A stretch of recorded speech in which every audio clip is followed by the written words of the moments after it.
Warning: the following video contains explicit language which may be offensive to some viewers or inappropriate for children. The content within this video is intended for mature audiences only.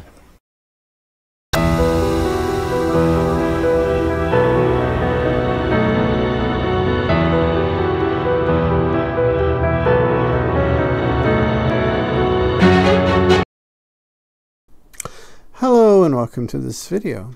I hope everyone's doing well. We are journeying back into the black tapes, see what's going on there. Last video we were dealing with the zombie board, or not the zombie board, the demon board. Why I said zombie I don't know, but the demon board. And a question was asked, why a demon board? And part of the answer, this is kind of where we wrapped up the last video, was because people want power and they figure demons are the quickest way to power. So, you know, kind of like the dark side of the force, I guess. Maybe, I don't know. So let's continue on. Access to what? To power. They believed if they could tap into the darkness, the pure evil of hell somehow, that they could affect change on Earth. Dark side of the force, basic, you know, translation from space wizards to Earth, scary, spooky stuff. Wait, wouldn't this be something people talked about? I've never heard of it, a demon board. How do you know about this? My father used to have one. That's kind of spooky, kind of sus. It sings well with the whole disappearing wife thing. Your father, what did he do? He was an antiquities dealer. Antiques. I just wonder, because some of the stuff like that from the late 19th century has some beautiful art to it. I mean, it's one thing that they did well in the late 19th century, Victorian age, especially in Europe, was art. So yeah, I can see having one if it was just like really cool art and being an antiquities dealer, and you know, sharing it, you know, having, hey, this is cool, I'm going to keep it type thing. He traveled the world collecting rare items of value and selling them. One day he brought home a demon board and told me about its origin. Must have made a great bedtime story. It did. I was fascinated. Which may have led him to being a skeptic. You know, this is the first time I've heard you mention your father. Most of us have fathers. Yeah, it's kind of a default setting. Of course. We weren't really that close. The estranged from the parents thing, that whole trope that you get in science. It's a big comic book trope where you have either the unstable relationship between your hero and their parents, or their parents get killed off, you know, and Disney movies, there ain't a Disney hero out there that had a good childhood, that both their parents are living, you know. So yeah, it's that trope. It's an interesting trope. It works because, well, they still use it. If I sounded surprised, I was. And it wasn't the sudden personal detail in an otherwise private persona that threw me off. It was the thought of Richard Strand's father. Or rather, it was the idea that Strand had actually been a child with a dad at one point. And, you know, we all kind of start there. But, you know, I wonder if you sit down and think about people that you look up to, people you know, idolize, people that you kind of use as mentors, you know, the people you kind of put on a pedestal. If you ever sit down and think about them as being a kid, a child, you know, somebody like, you know, Christopher Lee or Patrick Stewart or Sophia Loren, Farrah Fawcett, these people, they were kids. They had, they were out playing in mud puddles and raindrops and all that at some point in their life. Yeah, it's just sometimes we disconnect. We conveniently disconnect. And when that gets thrown back at us, we're like, oh yeah, that's kind of a default setting. I just wonder if that's because of the way we were raised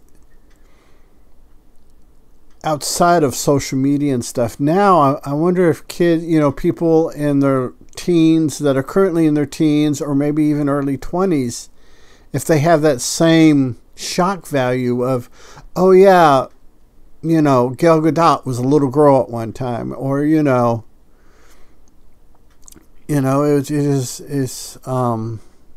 just wonder.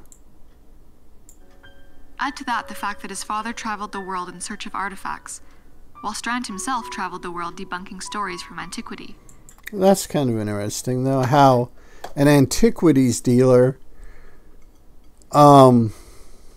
gave birth to someone to grow up to disprove tales from antiquity. That's kind of cool. It's kind of a neat little twist. Well, there's something about an apple falling from a tree here. But I'll leave it out because of potential biblical symbolism. Yeah. Strand wouldn't like that, in reference to his family. I would have to agree that the Strand character would probably be just not happy about that.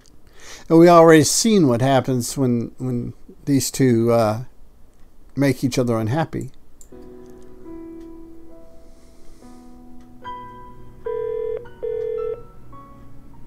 Hello?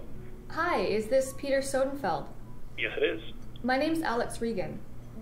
That's Professor Peter Sodenfeld. He helped conduct that research back in 1993. He spent decades examining the ideomotor effect and the subconscious mind. Okay. Those words, I kind of think I know what they mean. The unconscious moving of your hands and stuff, kind of like I do with this drumstick.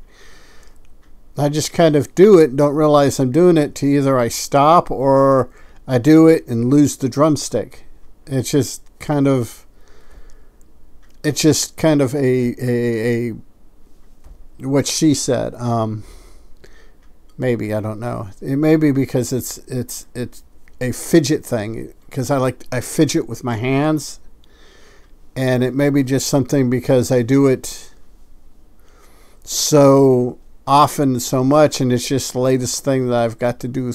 I found to entertain my hand while I'm doing videos. So, that might be why I don't actually realize I'm doing it until I'm looking for it. Like when I go to edit the video and stuff, I'll notice that I'm doing it, or how I'm doing it, how much I'm doing it. He's not the man in the video. That man, Dr. Isaiah Roth, died 3 years ago. You helped Dr. Roth with his research back in the 90s? Yes, I completed my thesis into the ideomotor phenomenon under Dr. Roth. Interesting. So how did the Ouija board come into it? I don't really recall. I think maybe someone in the lab suggested it for one of our tests. It actually turned out to be an ideal method to demonstrate the ideomotor response. It might have been Dr. Roth's idea. I don't really remember. Trying to give yourself an out if you need it.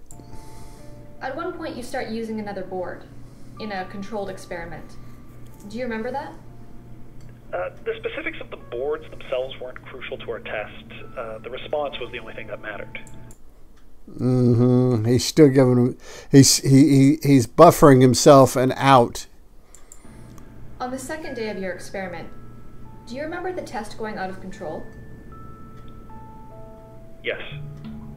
I saw. Makes you wonder if he remembers that specific one going out of control, or if just remembering one of them did go out of control. The video, and Dr. Roth looked quite alarmed. It was very chaotic. There was a lot of confusion. At one point, Dr. Roth says, "Oh my god," and it looks like he's staring at something under the camera. Do you remember that? The power went out momentarily. Well, yeah, it does. Normally, the living out here in the country where we get most of our power loss is what we call wind slap. When the wind slaps two power lines together and they touch momentarily, just enough to drop your power out and bring it back up, just boom. That could have been what happened there. I've actually seen it happen. Be looking out the window at the street, and you see the window, and the two wires are hit and they'll arc off each other. And by the time the arcs finish where the wires touched, your power has went off and come on. And I just wonder if that could be an explanation, a scientific explanation for what happened in this laboratory experiment.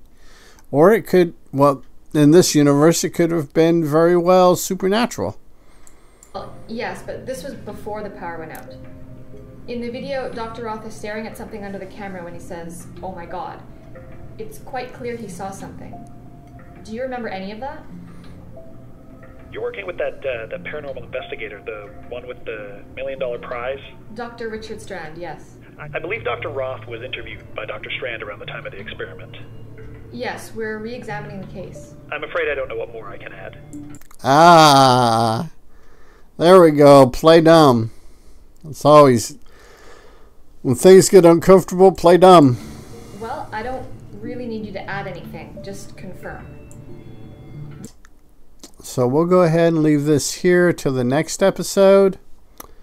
Then we'll have the, hopefully we'll get the payoff for this particular section of the video, or the video of the audio, or something.